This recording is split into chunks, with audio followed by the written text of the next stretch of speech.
దీన్ని ఇంప్లిమెంట్ చేస్తాయి. ఎందుకంటే డబ్బులు వస్తున్నాయంటే ఎవరు ఊరుకుంటారు చెప్పండి. సో ఖచ్చితంగా మీ దగ్గర నుంచి ముక్కు పిండి వసూలు చేస్తారు. మరి చూడాలి సెంట్రల్ గవర్నమెంట్ ఎట్లాంటి డిసిషన్ తీసుకుంటారు. నెక్స్ట్ మనకి స్వీడన్ చెందిన ఒక సంస్థ వీళ్ళు ఒక సర్వే అయితే చేశారు. 5,000కి పైగా టాటూలు ఏయించుకుంటా ఉంటారు కదా! అక్కడ టాటూ కల్చర్ ఎక్కువగా ఉంటది. ఇప్పుడు ఇండియాలో కూడా స్టార్ట్ అయింది. ఎక్కువ మంది టాటూస్ అయితే ఏయించుకుంటూ ఉన్నారు. ఈ టాటూ ఏయించుకున్న వాళ్ళని వీళ్ళు సర్వే అయితే చేస్తున్నారు. కొంతమంది చనిపోయారు. లింఫోమా క్యాన్సర్‌తో చనిపోయారు. ఇది ఎలా వస్తుంది? ఎందుకు అని చెప్పేసి వీళ్ళు సర్వే చేస్తే వీళ్ళకి కొన్ని నిజాలైతే తెలిసినాయి. సో వీళ్ళు చెప్పేదేందంటే ఎవరైతే టాటూస్ ఏయించుకుంటూ ఉంటారో సో వాళ్ళు టాటూ అంటే తెలిసిందే కదా! వాళ్ళు కెమికల్స్ అయితే యూజ్ చేస్తుంటారు. సూదులు యూజ్ చేస్తుంటారు గుచ్చడానికి. దాంతో పాటు ఇంక్స్ యూజ్ చేస్తూ ఉంటారు.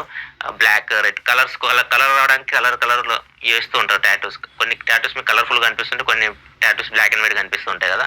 ఆ కలర్స్ రావడానికి కూడా ఇంక్స్ యూజ్ చేస్తూ ఉంటారు. అండ్ కొన్ని కెమికల్స్ కూడా ఉంటాయి ఆ ఇంక్స్‌లో. సో అవన్నీ మనకి గుచ్చుతా ఉంటారు.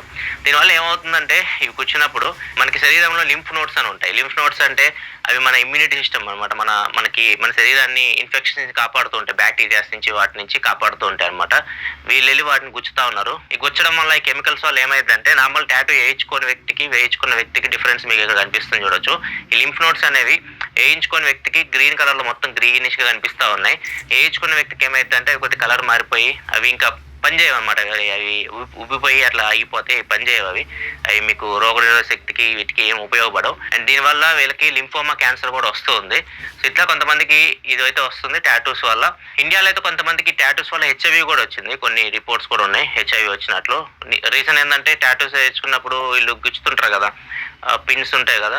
ఆ సూదులు ఒకళ్ళకి గుచ్చి అదే సూదులను తీసుకెళ్ళి ఇంకొకళ్ళకి గుచ్చడం వలన ఆల్రెడీ హెచ్ఐవీ ఉన్న వాళ్ళకి ఆ సూదులు గుచ్చి వాళ్ళకి బ్లడ్ వస్తా ఉంటది. అదే తీసుకెళ్ళి ఇంకో వాళ్ళకి గుచ్చారనుకోండి వాళ్ళకి ప్రాబ్లమే. కొంతమందయితే నీడిల్స్ మారుస్తారు. కొంతమంది వాటిని డిస్ఇన్ఫెక్షన్ లాగా వాటిని క్లీన్ చేసి మళ్ళీ అవే యూజ్ చేస్తా ఉంటారు. సో ఇట్లా కొంతమందికైతే హెచ్ఐవీ కూడా వచ్చింది. ఇట్లా నీడిల్స్ మార్చకుండా చేస్తే మాత్రం. సో ఇట్లాంటివన్నీ ప్రాబ్లమ్స్ అయితే ఉంటాయి టాటూస్ ఏయించుకునే వాళ్ళు. టాటూస్ చాలా ఇష్టంగా ఏయించుకుంటూ ఉంటారు. కొద్దిగా జాగ్రత్తలు అయితే తీసుకోండి. ఇట్లాంటి ప్రాబ్లమ్స్ కూడా ఉంటాయి. కొద్దిగా మంచి చోట ఏయించుకునే వాళ్ళు అండ్ ఏయించుకుంటే మాత్రం ఇవి ఉంటాయి కదా! ఇట్లాంటి ప్రాబ్లమ్స్ కూడా వస్తాయి. ఈ క్యాన్సర్ వచ్చే ప్రమాదం కూడా ఉంది. కొద్దిగా జాగ్రత్తగా అయితే ఉండండి.